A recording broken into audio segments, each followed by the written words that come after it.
Welcome to Hokkaido.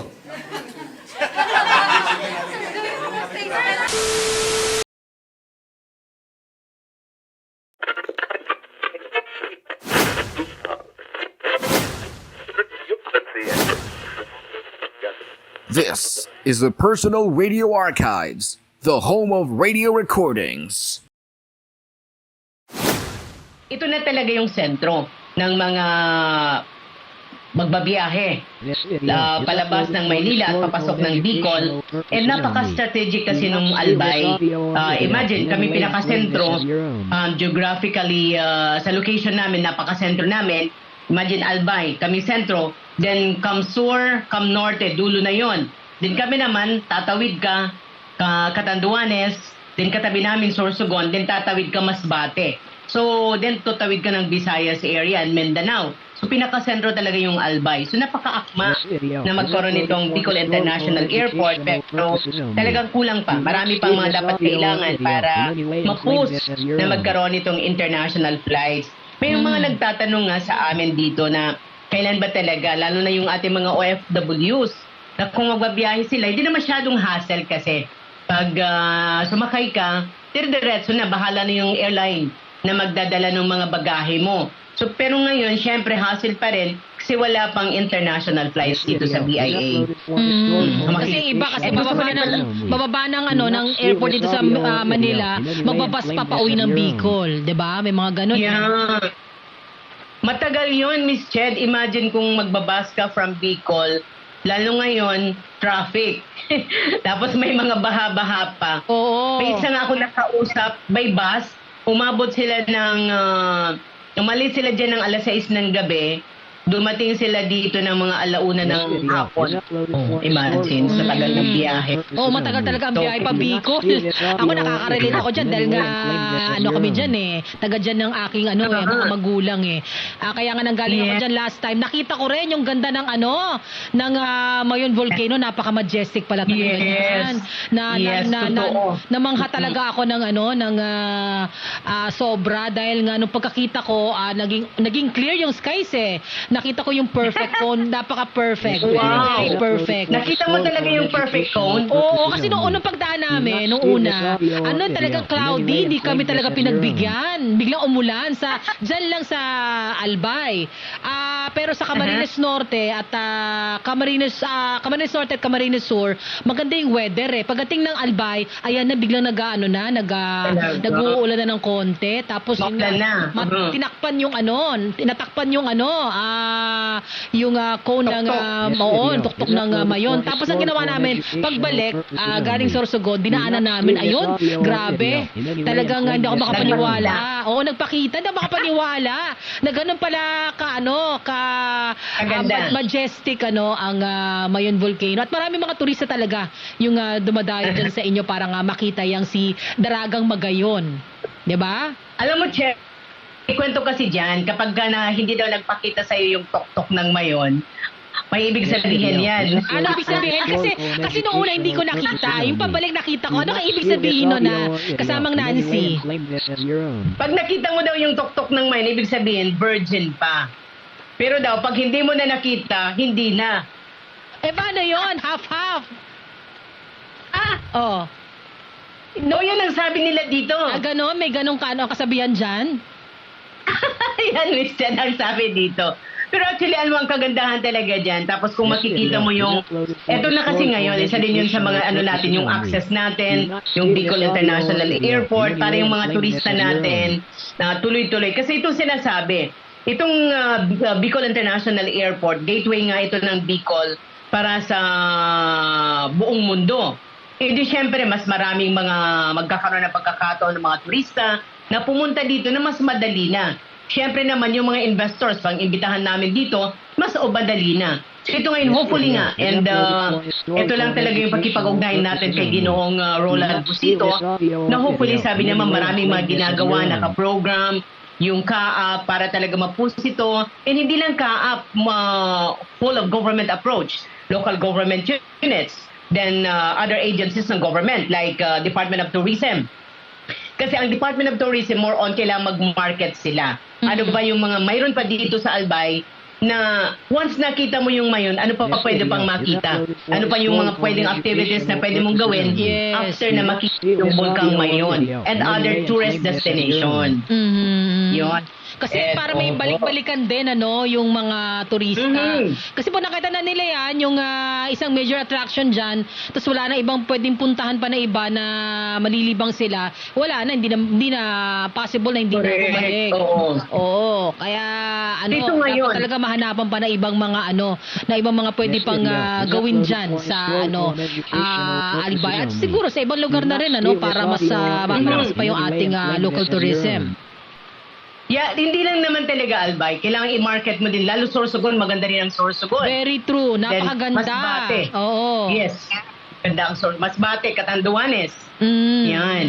At syempre naman Camarines Sur, hindi natin talaga pwedeng isang tabi yung pilgrimage. Kay Our Lady of Peña Francia talaga dyan dagsayan every September. Karamoan. Karamoan Peninsula, di ba? Yeah, correct. Marami dyan magagandang tourist destination dyan sa Camarines Sur. Partido area, and then eto naman sa Camarines Norte. Alam mo na yan alam mo kung anong mga lugar dyan sa Camarines Norte na talagang dinadayo din nitong mga turista. Lalo nga dun sa, alam mo yung Calaguas Island, di ba? Ay, oo. Nakarating na rin ako dyan. Yeah, oo. Dinadayo yan ng mga foreign tourists, mga foreigner dito sa Calaguas Island. Hindi talaga maganda yung nila. Maganda rin yung beach doon. Talagang lalaman sa Boracay. Yung nga lang, sa Boracay, mababaw yung tubig niya hanggang halos kalagitnaan. Pero sa kasi, medyo ng konti, medyo mataas ng konti yung tubig. Pero maganda pa rin yung yung dagat doon sa Calaguas. At ang dami nga, napupunta nga namin doon, napakaraming tao na parang wow, nasa harap na ito ng Pacific. Minsan kasi mayroon pumunta doon dahil nga doon sa malalaking alon, pero dinadayo, nagulat ako. That was 7 years ago. Ganon. Yeah, matagal-tagal na rin yun. Dito sa Albay, actually nakipag-ugnayan kami sa mga mayors dito sa Albay. Yung minamarket nila ngayon, kung ano yung mga patok na lugar sa kanila. Like dito sa Legazpi. Alam mo, Miss Ched, na-try mo na ba yung ATV? Ay, hindi ko nga na-try kasi nga napagpunta nga namin, may time kami doon, hindi nagpakita sa mayon, hindi na kami bumaba. Yung all-terrain vehicles. Ito ngayon talaga yung patok na dito sa Albay, plus yung mga zipline. Then, syempre, meron kaming pinamarket din itong under river, itong parang underground river, portion din itong Piuduran and Jovillar. Tapos yung kanilang mga caves, mga kuweba. Then, nakapunta ka ba doon sa Kitwinan Hill? Hindi na namin na yun. Okay. Dito sa bayan ng Kamalig, makikita mo yon. Talagang parang kaharap mo na lang si Mayon, pero ang layo, safe ka. Partner, putulin muna kita. Babalikan lang namin yung aming presidential coverage mula sa Villamor Air Base. Radyo Pilipinas. Special coverage. Radyo Pilipinas Special coverage. Naroon ang ating kasamang si Alvin Baltazar, kapatid. Ched, mukhang malapit ang pumasok dito sa media area si Pangulong Ferdinand R. Marcos Jr. Kasama si First Lady Lisa Araneta Marcos. Meron lang kinakausap na ilang mga sumalubong kagaya ni Executive Secretary Lucas Bersamin at si Vice President Sara Duterte Carpio. Pero andito na, halos katabi na lang namin sa kabilang silid. Ito si Pangulong Ferdinand R. Marcos Jr. Nakikita ko rin dito sa aming monitor ay si Senadora Amy Marcos. At ready na rin yung mga membro ng kabinete na naghihintay dito sa media area. Nakita na natin, pumasok na dito si Special Assistant to the President Anton Lagdagayo. Ito na mukhang ilan na lang kung dito ba papasok sa ayun na, ito na si Pangulo Marcos. Ako na lang natin ang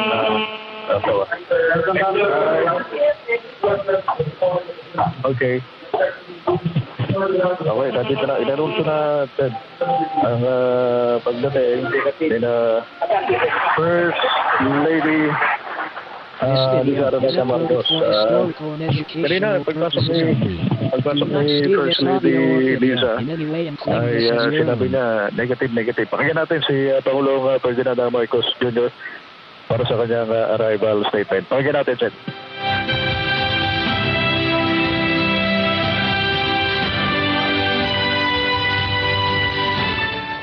Thank you very much, Secretary Boying Remulla. Vice President Sara Duterte, former President and Senior Deputy Speaker. Again,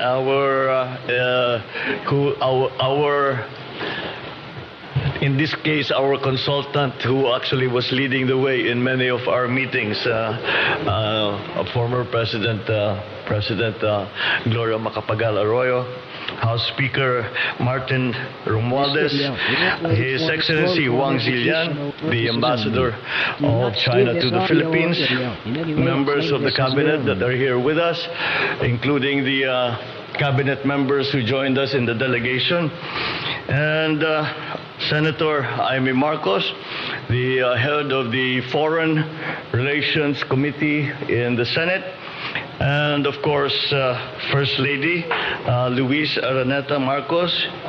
I believe Congressman Marcos of Ilocos Norte is also around. Congressman Antonino Calixto, I saw when we came in. The Chief of Staff, Lieutenant General Bartolome Vicente Bacaro, the PNP Chief General Asurin, and the commanders of the major services, my fellow workers in government, ladies and gentlemen, good evening. I am pleased to report to you and to the Filipino people the key outcomes of the state visit to the People's Republic China from the 3rd to the 5th of January of this new year, 2023. I had cordial and fruitful engagements with the President Xi Jinping, Premier Li Keqiang, and National People's Congress Chairman Li Shansu. And I have noticed over the years that it is very, very evident to me that I have seen the considerable progress in terms of economic development from the China that I experienced in my earliest visits and the economic powerhouse that it is today. I recognize how China's development has positively impacted our relationship with our Chinese friends, especially considering that the Philippines' ties with China as a close neighbor and important bilateral partner. During our meeting, President Xi and I had a comprehensive discussion on the overall state of bilateral relations between the Philippines and China. Our conversation covered important facets of our relations, particularly agriculture, energy, infrastructure, trade and investment, science and technology, and of course, people-to-people ties. We renewed our commitment to strengthen bilateral cooperation as close neighbors in the Asia-Pacific region. The visit offered us an opportunity to exchange views on important issues that affect regional and global peace, stability, and development. As we embark on a new chapter of our bilateral ties, President Xi and I shared the commitment to do everything possible to ensure that the Philippines and China will continue the positive trajectory of our relations, which has been elevated to that of a comprehensive strategic cooperation since 2018. The Chinese President and I were able to witness the signing of 14 government agreements that will broaden and deepen our ties in many vital, important areas. These agreements cover various sectors from agriculture, education, energy, environment, infrastructure, science and technology, trade, and people-to-people exchanges. We likewise ventured into new areas of cooperation, such as e-commerce, digital cooperation. These agreements reflect our common priorities as well as practical ways of pursuing bilateral cooperation in an ever-increasing range of areas. We welcome the growing trade relations between our two countries. We both noted the large trade deficit with China.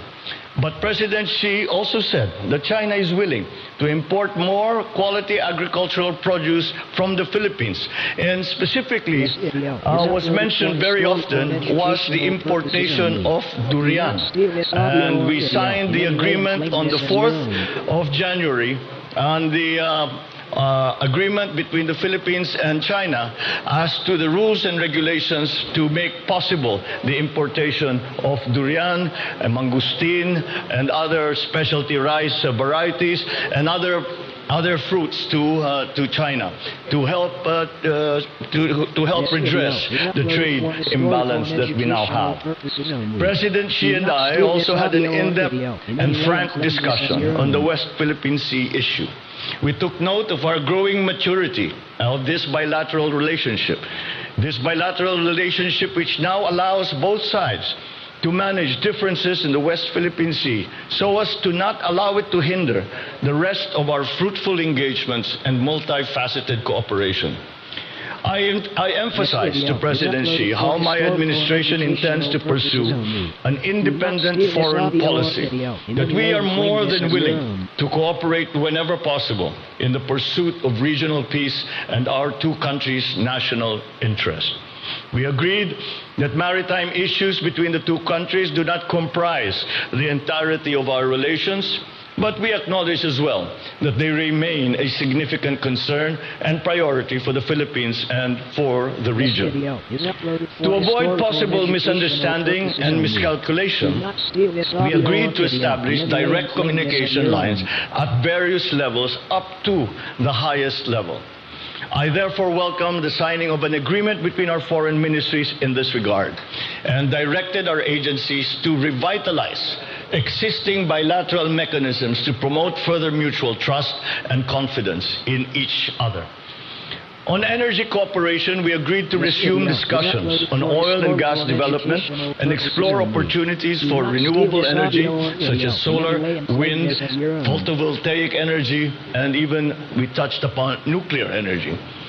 I also met with Premier Li Keqiang and conveyed to him our country's openness to enhance the economic and socio-cultural aspects of our relationship. I discussed with Chairman Lee Shan-su of the National People's Congress how we could enhance cooperation between our two legislatures, building on the strength of party-to-party relations. And earlier today, I, together with the Filipino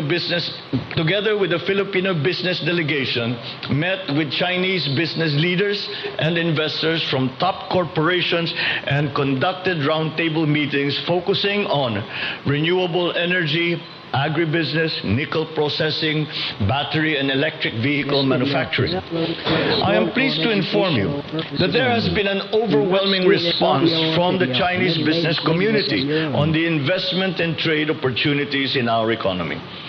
The various Chinese companies participating in these meetings presented their investment plans in the Philippines, totaling $22.8 billion and trade purchase intentions of close to $2.1 billion.